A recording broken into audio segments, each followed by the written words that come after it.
Graça e paz a todos, novamente estamos aqui hoje com a parte 6ª do módulo Cura Interior.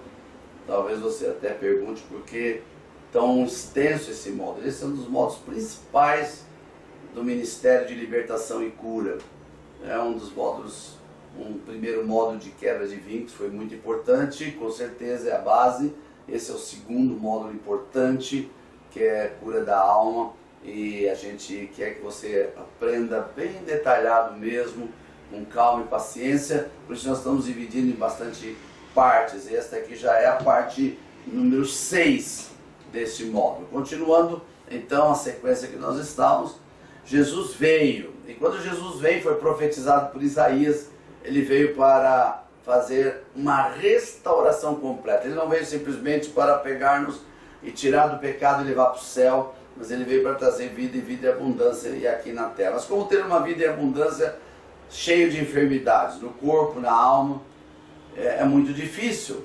Então, se você analisar bem o processo que Jesus tem, é algo assim muito interessante. Quando você aceita Jesus como o Senhor da sua vida, o primeiro impacto é no seu espírito. Esse é o primeiro impacto. E é imediato. Ou seja, na hora que você declara que Jesus é o Senhor, o teu espelho da alma, o teu espelho do Espírito, o teu espelho da sua vida é totalmente passado o pano com o sangue de Jesus. É lógico que isso é uma ilustração. E você novamente tem acesso ao Pai novamente. Sem o pecado, Deus não tem mais barreiras para falar com você. E aí você entende uma coisa muito interessante. O Espírito Santo de Deus, que é a terceira da pessoa da Trindade, vem habitar no seu espírito. E esse é o primeiro ponto que é questionado. Por que se lá com Adão não existiu o Espírito Santo dentro dele? Porque ele falava direto, porque ele não tinha pecado nenhum. Ele foi feito perfeito. Então ele falava direto com Deus. No momento que ele pecou, a natureza do pecado passou a fazer parte do homem. E aí vem de geração em geração. Quando a mulher gera um filho, o filho gera um neto, neto, bisneto, isso vai passando até chegar a nós. Aquela natureza do pecado veio passando, por isso que a Bíblia diz que todos nós nascemos em pecado. Então, por causa da natureza do pecado, Deus não pode mais atuar direto no nosso espírito. Ele precisa da interferência do Espírito Santo. Então, quando ele olha para uma pessoa e vê o Espírito Santo dentro dessa pessoa, ele sabe que essa pessoa agora é salva, essa pessoa se converteu, essa pessoa agora é filho de Deus, está totalmente nas mãos de Deus. E isso aqui é muito interessante. E aqui uma dica para você que tem familiares que ainda não se converteram, que ainda não tem Jesus como Senhor da sua vida. Se a pessoa tomar uma decisão, precisa que a sua vontade seja influenciada. A vontade da pessoa ela é influenciada ou pelo diabo ou pelo Espírito Santo, e é onde a guerra espiritual. O que eu estou falando? A intercessão sua para alguém que ainda não aceitou Jesus. Quando você intercede diante de Deus, como um homem justo, uma mulher justa, quando você chega diante de Deus para interceder por alguém, você está permitindo que o Espírito Santo influencie a vontade dessa pessoa. Essa pessoa começa a ter vontade de aceitar Jesus até o dia que ela toma uma decisão. Eu não sei quantos testemunhos você já ouviu de pessoas que eram daquela raça pior que você possa imaginar, e eles dizem, um dia eu aceitei Jesus. Por quê? Porque a minha mãe durante tantos anos orava por mim, porque alguém estava sempre de joelho orando por mim. O que essa pessoa está fazendo? Está mexendo através do Espírito Santo na vontade da pessoa, para que um dia ela tenha tanta vontade de aceitar Jesus, que ela toma uma decisão e diz, eu aceito Jesus como Senhor. Nesse dia, o Espírito Santo de Deus vem habitar no seu espírito. Agora presta bem atenção que aqui está a chave de todas as coisas. Se nós temos 3 partes, corpo, alma e espírito, quando o Espírito Santo vem habitar em nós, ele vem habitar no nosso espírito. Ele não entra na alma e no corpo se nós não permitimos, porque quem tem o livre-arbítrio somos nós, quem decidimos as coisas somos nós. Deixa eu te dar alguns exemplos. Quando você conhece alguém pela primeira vez, você conheceu essa pessoa e convida ele para ir na sua casa. O normal, a pessoa vai e você coloca ele na sala, senta no sofá e na sala de visita você conversa com aquela pessoa. É assim o Espírito Santo. Quando você aceita Jesus, o Espírito Santo vem como visitante, habitar, sentar na sala do teu corpo, da tua alma. Ele vem aonde? Na sala. Onde é a sala do teu ser? A sala do teu ser é o teu espírito. E ele só sai dali se você permitir para ele entrar. Voltando à ilustração, aquele amigo que você conheceu e agora está como visitante na sua sala, depois de muito tempo, ao ganhar amizade, ele começa a visitar a tua casa, vocês ficam verdadeiramente amigos, você vai na casa dele, se torna um amigo de verdade, ele já não tem mais problema de chegar na tua casa e ir para a cozinha, ir para o quarto, ir para a sala, outra saleta, assistir televisão com você. Por quê? Se tornou íntimo. É assim o Espírito Santo. Quando você aceita Jesus, ele vem habitar no teu espírito e ele vai ficar ali enquanto você não convidá-lo a participar das outras coisas da sua vida, enquanto você não se tornar íntimo. E onde estão os problemas seus? Na alma. Quais são os quartos que você tem na alma? Quarto do medo, quarto da insegurança, quarto da inveja, quarto... esses quartos, o Espírito Santo ao entrar lá, ele limpa. Isso se chama cura interior. Mas é você que permite que o Espírito Santo entre no seu quarto. Vou te dar mais um exemplo. Aqui nós usamos o termo para o lixeiro, o termo de gari, né? Muitas cidades falam gari também, é o lixeiro. Presta bem atenção, o lixeiro não entra dentro da sua casa, ele não vai nos quartos pegar o lixo. O lixeiro, ele está lá na rua, passa na rua, e ele leva embora o lixo que você colocou lá. Em outras palavras, se você não colocar o lixo, ele não leva embora. Com a permissão e com muito temor, usando o exemplo do Espírito Santo como grande lixeiro da alma, ele só vai levar embora o lixo que você entrega. Você sabe muito bem que quando você faz uma mudança de casa, isso é normal com todo mundo que já mudou, que dia de limpeza, quantas coisas você joga fora, quantas coisas que você guardou pensando, um dia eu vou usar e nunca usa. Mas no dia da mudança você faz uma limpeza. E o dia da mudança é o dia da cura interior, é o dia que você vai fazer uma mudança definitiva na sua vida.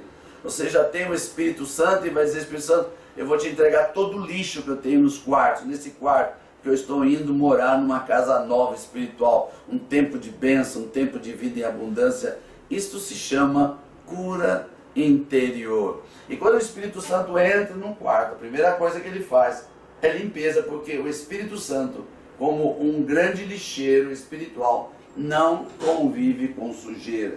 Ele recebe aquele quarto que você entregou para ele cuidar, e ele vai limpar e tirar tudo aquilo que não presta, e há coisas que estão guardadas ali desde que você foi gerado no ventre da sua mãe. E aqui entra um assunto muito interessante.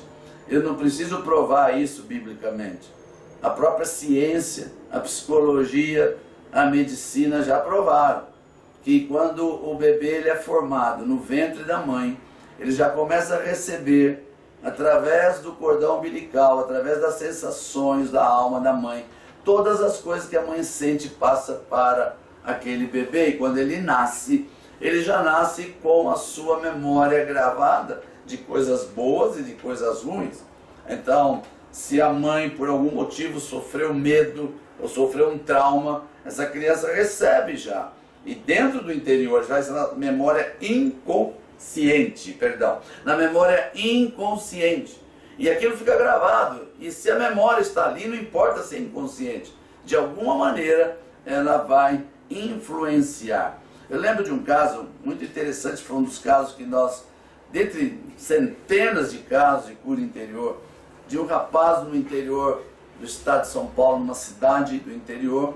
A gente estava ministrando um seminário de libertação e esse rapaz tinha 24 anos na época, isso já faz alguns anos, e ele veio até o altar aquele dia pedindo para que a gente orasse. Ele contou resumidamente a sua história. Ele sofria de síndrome de pânico. Ele tinha 24 anos, mas não conseguia trabalhar, não conseguia ter relacionamento com ninguém, não conseguia ter uma profissão, porque a maior parte do tempo ele passava dentro de casa escondido, com medo de sair à rua. E quando nós fomos orar por ele, no momento da oração, o Espírito Santo falou claramente ao nosso coração: é problema de trauma no ventre.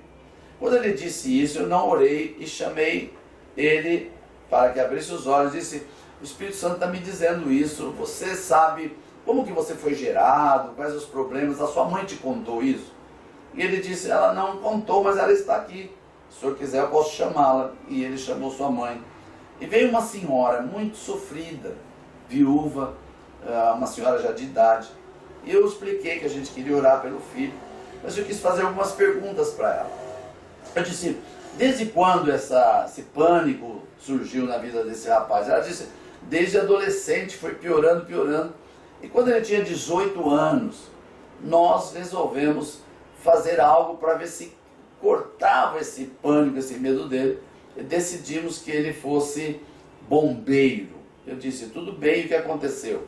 Aconteceu que nos primeiros dias, eles fazem um treinamento em sala, no nosso caso aqui daquela cidade do interior especificamente, fizeram um treinamento com os recrutas, colocando numa sala e projetando cenas de incêndio para ver a reação que eles teriam.